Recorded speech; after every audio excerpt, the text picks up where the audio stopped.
here in the Hudson Valley, and we're studying a swamp white oak.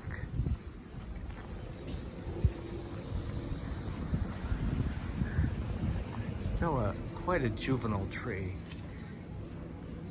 Lots of branching, very dense, beautiful, waxy, almost leathery foliage. Part of its name is bicolor, Quercus bicolor, and that's due to the backside is soft, sometimes almost fuzzy, and quite a contrasting lighter color. The acorns are particularly charming.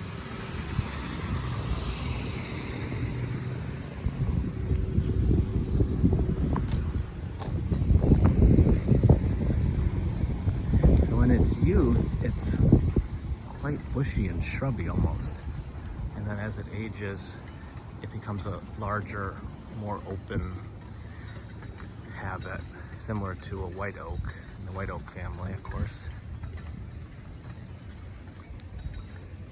We're here at the harbor in Cold Spring. This would be a bald cypress.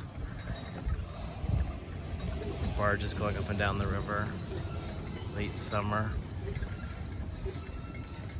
West Point is just down the river. Military Academy.